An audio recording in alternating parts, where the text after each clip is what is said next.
Me toca presentar al profesor Miguel Trujillo. Él nos está escuchando desde São Paulo, Brasil. Ahí estamos viendo en la imagen.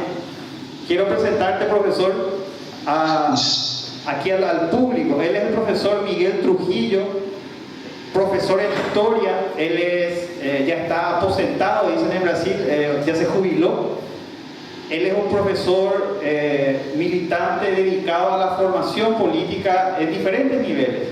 Actualmente él es colaborador asiduo en la Escuela Nacional Florestan Fernández en São Paulo, Brasil, en Guararema, un centro de formación por donde pasan militantes de diferentes partes del mundo. Él es profesor aquí, también fue profesor en diferentes niveles. En Brasil, en la facultad, en nivel de maestría, posgrado, nivel de grado, con mucha experiencia en la formación. Y también quienes han escuchado hablar al profesor pueden decir que es un gran conocedor del proceso de la revolución. El profesor va a hablarnos entonces del proceso organizativo de la revolución y después nos va a hablar el compañero Agripino, que voy a pasarle a Romilio para que lo presente. Buenas tardes, bienvenidos, bienvenidas a esa Yoitepa. ¿Cómo está? También al profesor Miguel Trujillo, un saludo. Saludo a usted.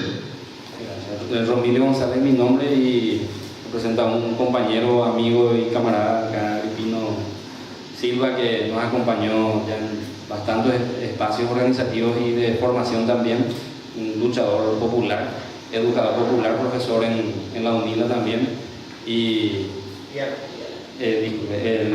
el IALA, sí, y estudiante universitario, profesor, en la escuelita, así es, y empezamos. Solamente antes de pasar la palabra al profesor Miguel, en los tiempos, el profesor Miguel Trujillo nos va a hablar por 40 minutos, después Agripino por 40 minutos también, y después vamos a hacer un receso de 10 minutos, tenemos acá una merienda para poder tirar la pierna por 10 minutos y después volvemos para un proceso de diálogo por 30 o 40 minutos. Esa es la distribución del tiempo. Entonces, sin más preámbulo, le pasamos la palabra al profesor Miguel Trujillo. Gracias, compañeros. ¿Me oyen bien? Sí. Se escucha muy bien, profesor. Se escucha muy bien. Pido perdão com antecipação por mi pobre portunhol. Vou falar em português, despacito, e também em portunhol. E se você tiver algum problema, por favor, avise-me. Eu leio perfeitamente o espanhol, mas não tenho com quem falar. Então a minha dificuldade é que eu sou um usuário passivo da língua espanhola, da bela língua. Gostaria de começar abordando sobre o papel, a importância da Revolução Russa para o século XX. Foi o fato mais importante do século XX e praticamente tudo o que veio depois da Revolução Russa foi, bem ou mal, uma tentativa de dar uma resposta aos problemas e às questões levantadas pela Revolução Russa. O fascismo e o nazismo, por exemplo, foram tentativas de enfrentar aquilo que a Revolução Russa criou, né? Uma nova perspectiva para os trabalhadores do mundo todo. Me ouvem bem? Perfeito, escuchamos, professor. Então estamos. A Revolução Russa, ninguém poderia falar sobre ela em 1914. Num dos livros de memórias de companheiros do Lenin, dizia-se que o Lenin estava muito acabrunhado, muito triste, e dizia que provavelmente a geração dele, a geração dos bolchevistas, isso em 1914, provavelmente jamais veria a Revolução na Rússia. Krupskaya narra que Lenin estava em depressão, surgiu até uma doença de pele nele. E que numa noite, lá por julho de 1914, bateu na casinha em que eles moravam, em Genebra, na Suíça, um companheiro que pediu para ver Lenin, trazendo um jornal na mão. E entrou, mostrou a Lenin. Nesse momento, Lenin estava acamado. Nesse momento, Lenin levantou-se, leu o jornal e percebeu que a partir daí a história da Rússia seria diferente e se abria uma chance para que houvesse a revolução na Rússia. A manchete dizia o seguinte: o arquiduque Francisco Ferdinando foi assassinado em Sarajevo. Inicia-se uma grande guerra. Lenin tem uma frase muito bonita que dizia o seguinte: eu vi o futuro e ele é realizável. Naquele momento ele percebeu que era possível que o Império Russo viesse a ruir. A Rússia era um gigante de pés de barro. Tinha o maior exército do mundo, com mais de 10 milhões de soldados, mas era mal governada, mal administrada por políticos corruptos e militares corruptos. O comando do exército estava na mão de militares corruptos. O Partido Bolchevista era, nesse momento, muito pequeno. Não tinha mais do que uns 3, 4 mil membros, não é? Na medida em que a guerra se prolongou, em cerca de 3 anos, a história, não só da Rússia, mas do Partido Bolchevista, modificou-se. Não é? O Partido Bolchevista começou a crescer no número de membros e quadros e passou, devido à política que ele adotava, de paz, de guerra, de liberdade, passou a ser o mais popular entre os membros das Forças Armadas da Rússia. 10 milhões de homens. Não é? O partido tinha uma mensagem que todo soldado queria ouvir naquele momento. A Rússia começou a perder a guerra, começou a perder as batalhas, e os soldados, principalmente os camponeses, que eram 80% da população russa, começaram a voltar para casa, a desertar das Forças Armadas.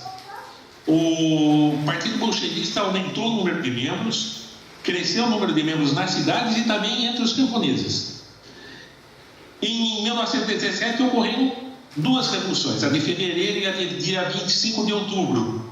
No nosso calendário, a Revolução de Outubro, na verdade, se deu no dia 7 de novembro, porque o calendário que se adotava na Rússia era o calendário juliano. 25 de outubro lá, 7 de novembro aqui no Brasil, no Paraguai, na Europa Ocidental, nos Estados Unidos, não é? Calendário gregoriano. Muito bem. Sem o Partido Bolchevista e sem as condições históricas criadas pela Primeira Guerra Mundial, a Revolução Russa não teria acontecido. A chave, o instrumento que levou a cabo a Revolução Russa, que mobilizou milhões de camponeses, milhões de operários, que criou um exército novo, que criou uma polícia nova, que criou o Soviet, foi o Partido Bolchevista. O que era o Partido Bolchevista? E é preciso que a gente entenda bem essa questão. Só podemos entender a organização do Estado soviético se entendermos a organização do Partido Bolchevista. O Partido Bolchevista não era um partido político qualquer, um partido como os partidos que existem hoje no mundo todo, né? Ele era um partido de novo tipo, um partido de quadros, um partido de poucos e bons, né? Um partido de revolucionários profissionais. O que quer dizer isso, um partido de revolucionários profissionais? Não é que todos eram funcionários do partido, não eram profissionais do partido, não. Eram revolucionários profissionais. O que quer dizer isso? Que aqueles que eram operários, que eram médicos, que eram professores, que eram engenheiros, tinham uma profissão anterior a essas profissões, que era a razão da vida deles. Eles dedicavam a vida inteira à causa da Revolução. Ser professor, ser engenheiro, ser médico, ser operário, ser camponês, era uma maneira de ganhar a vida. Mas a razão da vida deles, aquilo a qual eles dedicavam a vida, 100% da sua vida, a razão da sua vida era ser revolucionário. Aí já surge a grande diferença com os partidos de esquerda daquela época e de hoje também, nós podemos dizer isso. Porque era um partido de poucos e bons, em que aqueles revolucionários valem por 100 dos membros dos outros partidos, não é? Era um partido altamente centralizado. Tinha um comitê central de 20 pessoas. Lenin era um dos 20. Outros 20 eram Kamenev, Zinoviev, o Trotsky, por exemplo, entrou no partido em julho de 1917. Anteriormente, Trotsky tinha sido menchevique, depois rompeu com os bolcheviques. Mas em julho de 17, Trotsky voltou ao partido, no caso, entrou pela primeira vez no partido bolchevista. Stalin já era um antigo partido bolchevista desde 1903. Sverdlov, que era o braço direito de Lenin, um militante desde a primeira porta do partido bolchevista. O partido bolchevista tinha, inclusive, entre seus ditadores, muitas mulheres que desenvolviam trabalho extraordinário de contatos com os núcleos que tinha na Rússia. Ele era um partido que tinha um comitê nacional de 20 membros, tinha comitês regionais espalhados pelas diferentes regiões da Rússia. E vejam que a Rússia, na época, era um país muito maior do que é hoje. Era um país que tinha, inclusive, a Finlândia e uma parte da Polônia. E tinha todas aquelas repúblicas que, depois do fim da União Soviética, se separaram e ficaram independentes. Ucrânia, Cazaquistão, Kirguistão, Bielorrússia, Estônia, Letônia, Lituânia, Geórgia. A Rússia era um cárcere dos povos, como o próprio Marx dizia. Haviam centenas de nacionalidades que eram dominadas pelos russos. Não havia liberdade política, não havia liberdade de associação, não havia liberdade de palavra. Havia uma polícia secreta muito eficiente, chamada Ucrânia.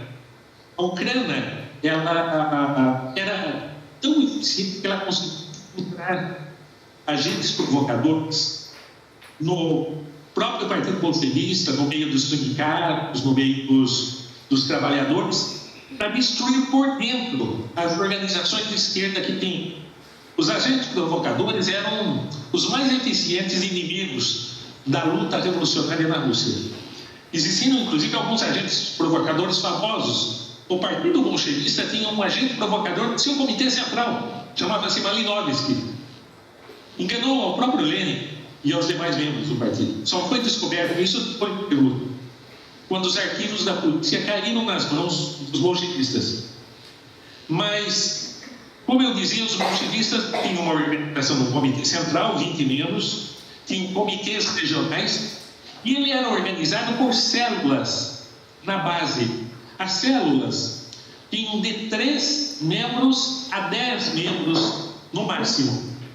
Elas estavam em praticamente todos os lugares, nas escolas, nas faculdades, nas fazendas, nas fábricas, nos quartéis do exército, nos navios da marinha. Eles tinham células. E as células desenvolviam basicamente o trabalho de agitação e propaganda. A agitação e propaganda era a mais eficaz arma de luta revolucionária dos bolchevistas. Eles eram mestres na agitação e propaganda. Para vocês terem uma ideia, o próprio Goebbels, que se tornou depois ministro da propaganda do nazismo, dizia que ele estudava a propaganda dos bolchevistas para poder adaptar e copiar os nazistas usaram. A palavra agitar, agitação e propaganda, vem de agitar-se a propaganda. É uma expressão russa. Agitar significa lançar muitas ideias, aliás, lançar poucas ideias para um público amplo. E propaganda significa lançar muitas ideias para um público relativamente restrito. Por exemplo, as conferências que vocês estão dando podem ser qualificadas como propaganda. Naquele tempo não existia rádio, não existia televisão, no máximo existia jornal. E a propaganda era feita por agitadores comunistas, uma propaganda oral.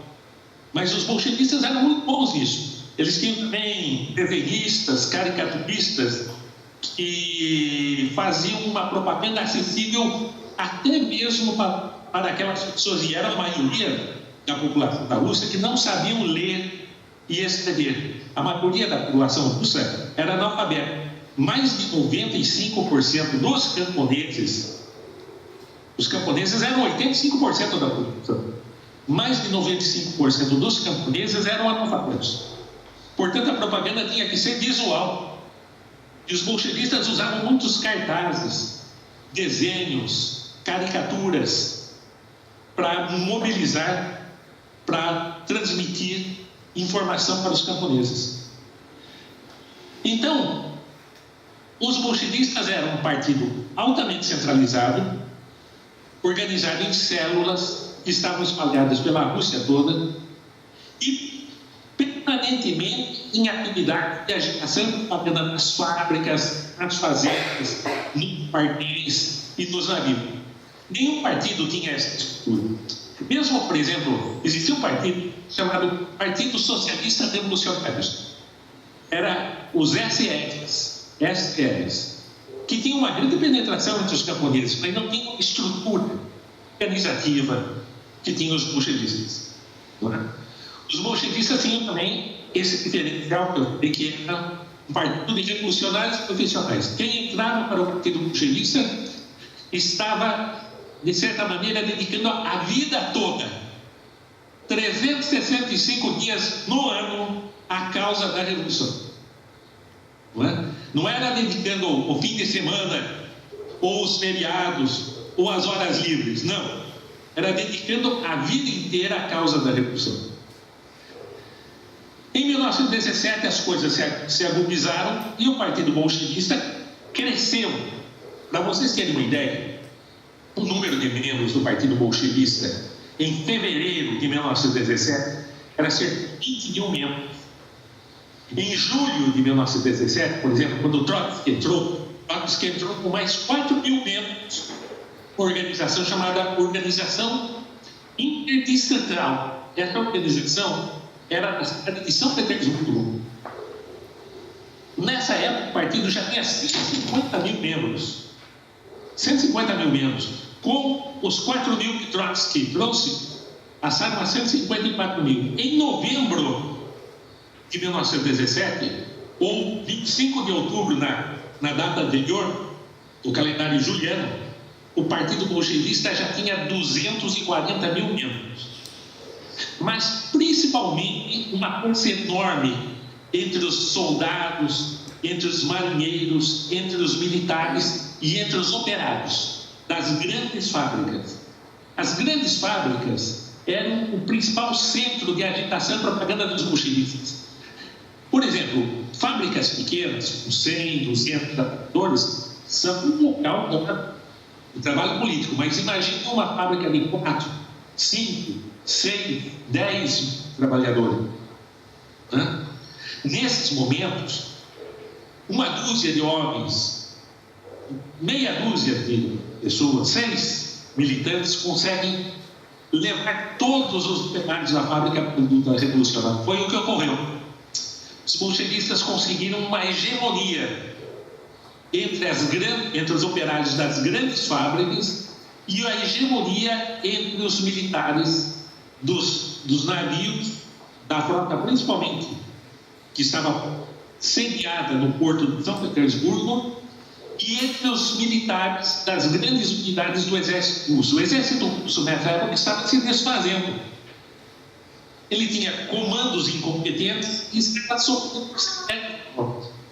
Então, os soldados se inspiravam, mas queria voltar para casa, queria cuidar da sua família, queria voltar para a terra, para trabalhar na terra.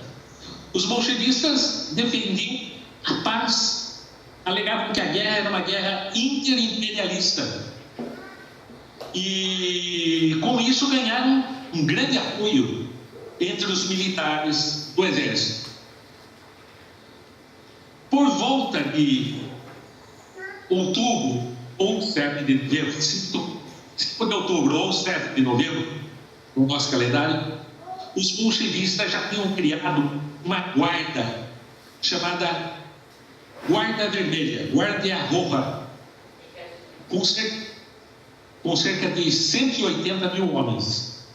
O que era a Guarda Vermelha? A Guarda Vermelha era uma milícia de operários, basicamente, e tinha também militares. Mas essa milícia, ela era organizada pela seção militar do Partido Bolchevista.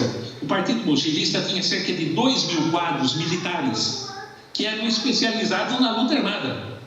Eram pessoas que antes tinham uma experiência de salto a banco, para levantar fundos para o Partido Bolchevista, de luta de rua contra a polícia, para o exército.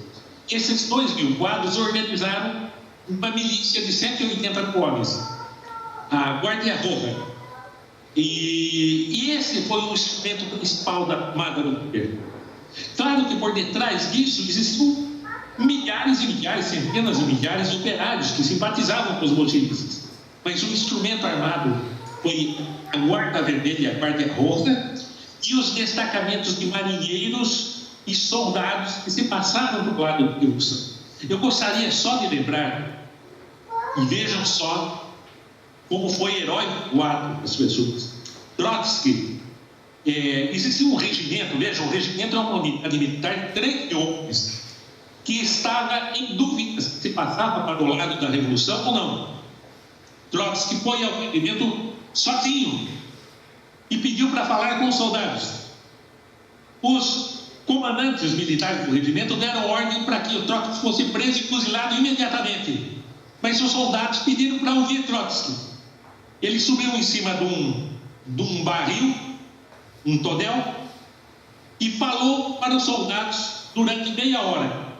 Depois de falar para os soldados fizeram uma votação e resolveram aderir à Revolução. Passaram-se para o lado da Revolução, prenderam os comandantes militares e fuzilaram. Vejam o ato de coragem do Trotsky de ter feito isso, e vejam como naquele momento havia vacilações em todos os campos, não é? Mesmo na última hora, algumas tropas passaram para o lado da Revolução. Nem todos ainda tinham aderido à Revolução. De maneira que, com algumas lutas na cidade de São Petersburgo e em Moscou foi um pouco mais difícil, as lutas duraram algumas semanas, mas nas principais cidades industriais da Rússia, os bolchevistas tomam o poder. Os bolchevistas conseguiram uma aliança de um partido chamado Partido Social Revolucionário de esquerda. A esquerda do Partido Social Revolucionário, minoritária, apoiou os bolchevistas. E se tomou o poder. A primeira coisa que os bolchevistas fizeram foi imediatamente criar um decreto que proclamava a República Socialista, instituía que a terra seria nacionalizada, que seria feita uma reforma agrária e a partir dali teriam estabelecidas negociações para chegar à paz. Não é? O Partido Bolchevista, ele imediatamente recebeu direito, cresceu mais, não é? Ali por 1918 já tinha 300 membros. E se defrontou com alguns problemas já de imediato. Veja, a Revolução eles tomam o poder em novembro ou 25 de outubro, e a grande parte do exército, alguns comandantes militares tradicionais, inicia-se um processo de revolução. O exército monarquista se tornou um exército branco. Para lutar contra o exército monarquista, preciso criar duas instituições para combatê-los. Se criou o Exército Vermelho, Exército Vermelho, e a Tcheka, Tchekar era a sigla de Comissão de Combate contra a Corrupção, Especulação e Sabotagem. Era a sigla russa. A Tchekar era a polícia secreta. Ela conseguia reunir o poder de polícia, a espionagem, e podia prender, julgar e executar os contra-revolucionários, os contrabandistas, os especuladores, os espiões estrangeiros. Então, com essas duas instituições, a Tchekar, que era a polícia secreta, e o Exército Vermelho, o Exército Rojo, os bolchevistas iniciaram um combate que levou cerca de 3 anos. Um combate que era o início da Guerra Civil. Do final de 17 até 1921. Em 1921 eles conseguiram vencer todos os exércitos brancos e inclusive os invasores estrangeiros. Vejam que a Rússia foi invadida pelo Japão, pelos Estados Unidos, pela França, pela Inglaterra, pela Turquia, pela Alemanha, claro, e mais tarde pela Polônia, né? A Guerra Civil foi uma guerra em várias frentes. Os brancos, por exemplo, dominavam a Sibéria. No sul, o general Wrangel, que com as tropas ainda tinha a França invadido pelo norte, em Murmansk, mais ao norte da Rússia. A Guerra Civil foi violentíssima, morreram milhões de pessoas. Inclusive, morreram 7 milhões de pessoas de fome, pela desexploração do aparelho de distribuição de alimentos, e também porque a agricultura entrou num caos quase completo. Durante a Guerra Civil, Trotsky, por exemplo, se tornou comandante do Exército Vermelho e atuou em determinadas regiões. Stalin, por exemplo, atuou em outras regiões. A primeira divergência entre os dois, diga-se de passagem, surgiu justamente na cidade de Tsaritsyn, que iria se tornar depois a cidade com o nome de Stalingrado, que teve um papel fundamental durante a Segunda Guerra Mundial. Houve divergência sobre como se deveria combater os brancos naquela cidade, e a primeira grande divergência entre os dois, Trotsky e Stalin, foi nessa cidade. Mas vejam, os bolchevistas, quando eles dominavam 10% do território da Rússia. Os outros 90% estavam na mão dos brancos, do Exército Branco, da Guarda Branca, Bielaya Armia, o Exército Branco. A Guerra Civil durou 3 anos, praticamente, e os bolchevistas conseguiram, graças ao apoio dos camponeses, que eram a maioria da população, e ao apoio fundamentalmente dos operários, vencer a Guerra Civil. O Exército Vermelho, o Exército Rojo, quando foi criado, ele era um exército de voluntários que tinha 800 mil homens. Vejam só, o Exército Branco tinha 5 milhões de homens nesse momento. E o Exército Vermelho, 800 mil homens. Durante a guerra, esse número inverteu-se. De um lado, o Exército Branco diminuiu o número e o Exército Vermelho foi crescendo até atingir os 5 milhões de soldados vermelhos. Não é? E os bolchevistas implantaram um sistema completamente novo de organização política. Eles criaram, e na verdade já existia, e eles expandiram mais, os soviets. Os soviets eram um novo sistema professor, político. Hola. ¿Puede ser un poco más devagar? Falar más devagar. Gracias. Ok. Desculpe-me. Gracias. Os bolchevistas organizaram um sistema político baseado nos soviets. O que eram os soviets? Os soviets misturavam poder executivo com poder legislativo. participavam dos sovietes, camponeses, operários. Existiam dezenas de milhares de sovietes. A palavra melhor para traduzir soviet seria conselho, conselho em português. Os sovietes, haviam sovietes em quartéis, sovietes em fábricas, sovietes em fazendas, sovietes urbanos, sovietes rurais, sovietes em aldeias, sovietes em faculdades, em escolas, dezenas de milhares de sovietes.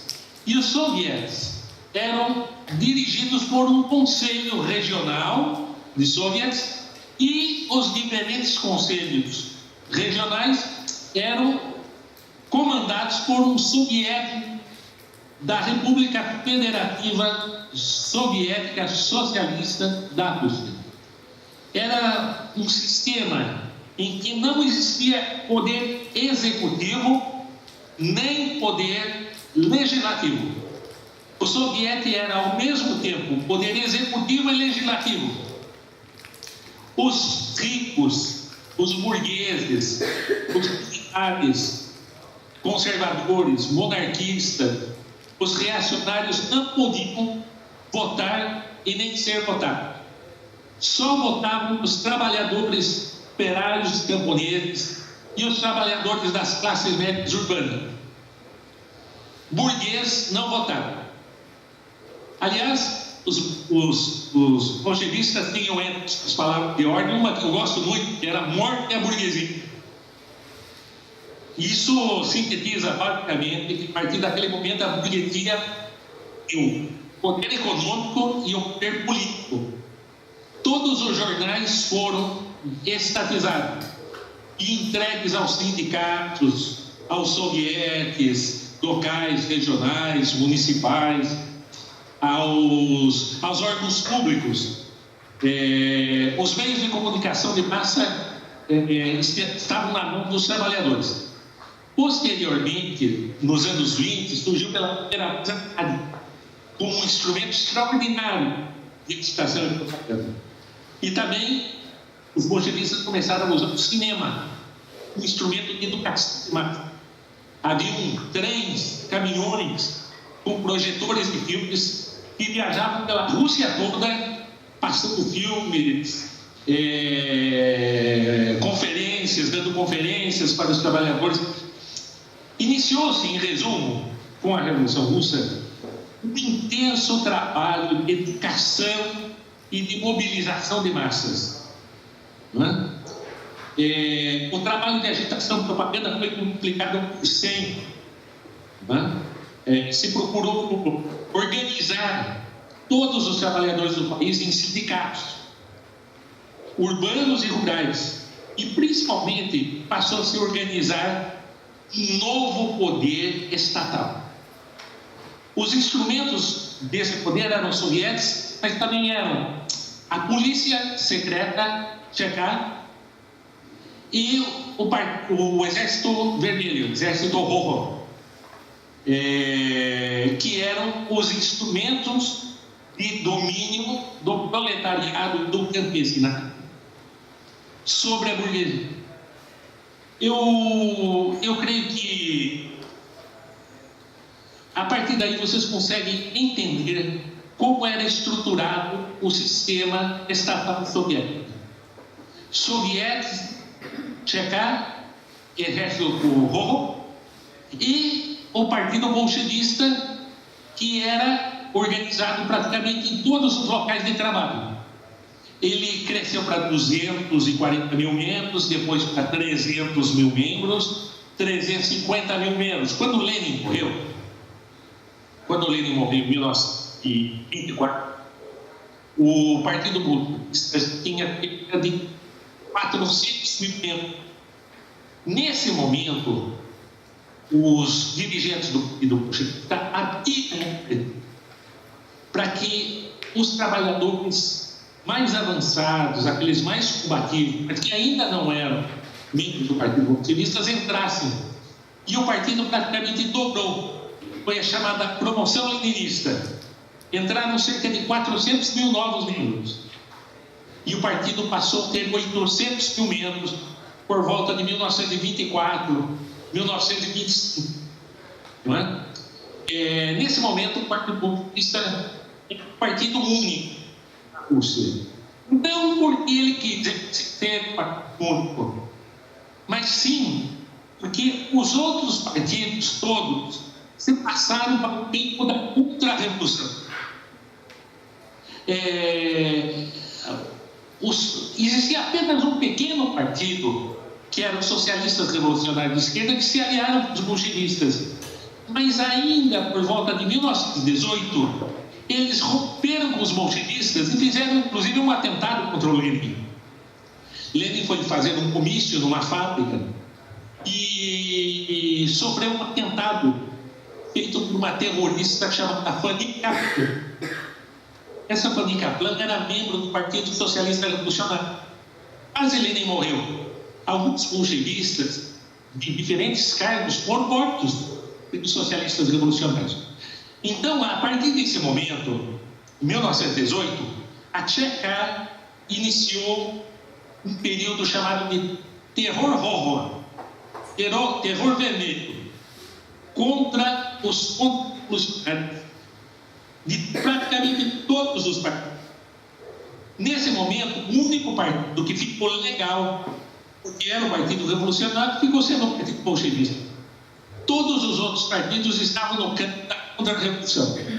Os mencheviques, os trudoviques, os SR, os cadetes, que era o Partido Burguês, e daí por diante. A maior parte dos membros dirigentes desse partido ou foi presa e fuzilada, ou fugiram para o exterior, fugiram para a Alemanha, para a França, para a Inglaterra.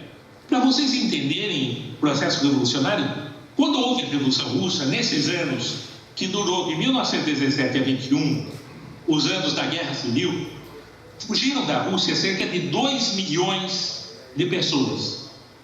2 milhões de pessoas. Muitos fugiram também para a China. Fugiram via Sibéria para a China. Da China para o Japão, ou do Japão e da China para os Estados Unidos. E se tornaram, claro, contra-revolucionários permanentes. Para vocês terem uma ideia, quando os nazistas invadiram a Rússia, em 1941, muitos dos russos brancos que estavam exilados seguiram as tropas nazistas, porque eles tinham esperança de que os nazistas criariam um novo poder, um poder branco de novo, e restaurariam o poder capitalista na Rússia.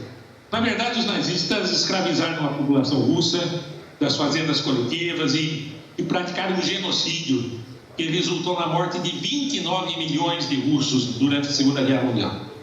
Para vocês terem uma ideia, morreram cerca de 60 milhões, 50, 60 milhões. Hoje os dados dos historiadores militares dizem que há cerca de 60 milhões de pessoas que morreram na Segunda Guerra Mundial em todas as frentes.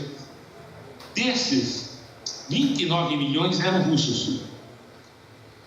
Então eu creio que agora, já faz uns 36 minutos que estou falando, eu creio que posso ficar aqui e deixar aqui, vocês façam perguntas depois. Quanto mais perguntas vocês fizerem, melhor. A melhor ajuda que vocês podem dar a quem faz uma palestra é fazer perguntas. Muitas perguntas, não é? E sejam curiosos. Perguntem o máximo possível e daí a gente poderá esclarecê-los. Deixa a palavra para o outro companheiro poder falar. Muito grato. Muchas gracias al profesor Miguel Trujillo.